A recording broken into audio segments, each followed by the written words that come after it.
கர்த்தருடைய பரிசுத்த நாமத்திற்கு மகிமை உண்டாவதாக. தேவன் அருளிய இப்போ மினிஸ்ட்ரி மூலமாக உங்களோடு தொடர்பு கொள்வதிலும் இந்த மகிழ்ச்சி அடைகிறோம். இன்றைக்கும் இந்த நாளிலும் தேவன் நமக்கு கொடுக்கிற வார்த்தை 2 தீமோத்தேயு 2ஆம் அதிகாரம் 12ஆம் வசனம். அவரோடே கூட பாடுகளை சகித்தோமானால் அவரோடே கூட ஆளுகையும் செய்வோம். நாம் அவரை மறுதலித்தால் அவரும் நம்மை மறுதலிப்பார். ஹல்லேலூயா. கிறிஸ்துவுக்குள் பிரியமானவர்களே, கர்த்தருடைய வார்த்தை சொல்லுகிறது, அவரோட கூட பாடுகளை சகித்தோமானால் அவரோட கூட ஆளுகையும் செய்வோம் என்று. பிரியமானவர்களே, கர்த்தருடைய பிள்ளைகளுடைய வாழ்க்கையிலே பாடுகளை நாம் சகித்து கொள்ள வேண்டும். நம் இயேசு கிறிஸ்துவோடு கூட பாடுகளை சகிக்கும் பொழுது அவரோடு கூட நாமும் ஆளுகை செய்ய முடியும். ஹல்லேலூயா. நம்முடைய வாழ்க்கையிலே இயேசு கிறிஸ்துவினால் வெளியேறப்பட்ட ரட்சிப்பை நாம் பெற்றிருக்கிறோம். அவர் நமக்கு பாவத்திலிருந்து விடுதலை அளித்திருக்கிறார், மீட்பை கொடுத்திருக்கிறார். அவர் மூலமாய் நாம் ரட்சிப்பை பெற்று இருக்கிறோம். ஹல்லேலூயா. நம்முடைய வாழ்க்கையிலே நாம் அவரோடு கூட மரித்தோமானால் அவரோடு கூட பிழைத்தும் இருப்போம் என்று வேதம் சொல்கிறது. பிரியமானவர்களே, இயேசு கிறிஸ்துவின் நிமித்தம் நம்முடைய வாழ்க்கையிலே பாடுகள் வரும்போது நாம் சகித்து கொள்ள வேண்டும். அப்பொழுது நாம் அவரோடு கூட ஆளுகையும் செய்ய முடியும். நம் அநேக உபத்திரவங்களின் வழியாக, பாடுகளின் வழியாக நம் பரலோக ராஜ்யத்தை சுதந்திரித்து கொள்ள முடியும். ஹல்லேலூயா. கிறிஸ்து இயேசுக்குள்ளாக தேவ பக்தியிலே நடக்க நாம் முற்படும் போது அநேக பாடுகள், உபத்திரங்கள் வரும். பிரியமானவர்களே, ஒவ்வொரு நாளும் இயேசு கிறிஸ்துவுக்குள் தேவ பக்தியாய் நடக்க நாம் விருப்பமாக இருக்கும்போது அதனால் பல துன்பங்கள், அதனால் பல பாடுகள் வரும். அந்த பாடுகளை நாம் சகித்து கொள்ள வேண்டும். ஹல்லேலூயா.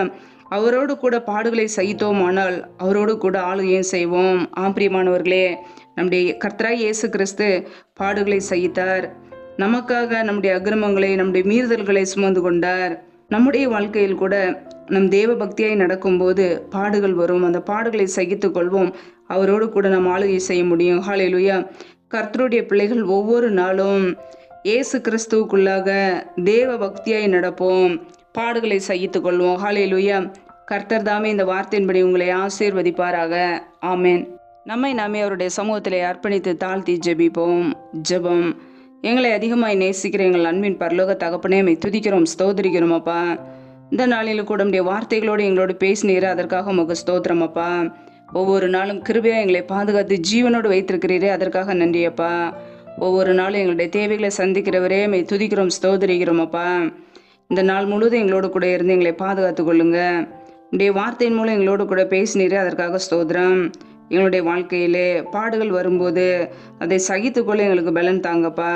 நாங்கள் பாடுகளை உம்மோடு கூட சகித்து கொள்ளும் போது உம்மோடு கூட நாங்கள் ஆளுகை செய்ய முடியும். அதற்கு எங்களை தகுதிப்படுத்துங்க. கிறிஸ்து இயேசுக்குள்ளாக தேவ பக்தியாய் நடக்க மனதாய் இருக்கிற யாவரும் துன்பப்படுவார்கள் என்று வேதம் சொல்கிறது. எங்களுடைய வாழ்க்கையிலே துன்பம் வரும்போது, பாடுகள் வரும்போது அதை சகித்து கொள்ள எங்களுக்கு பலன் தாங்கப்பா. சோதனையிலிருந்து நாங்கள் தப்பித்து கொள்ள அதற்கேற்ற வழிவாசல் எங்களுக்கு திறந்து தாங்க. ஒவ்வொரு நாளும் உமக்கு பிரியமுள்ள ஒரு வாழ்க்கையை வாழ்ந்து நித்திய ஜீவனை நாங்கள் சுதந்திரித்து கொள்ள எங்களை அர்ப்பணிக்கிறோம்.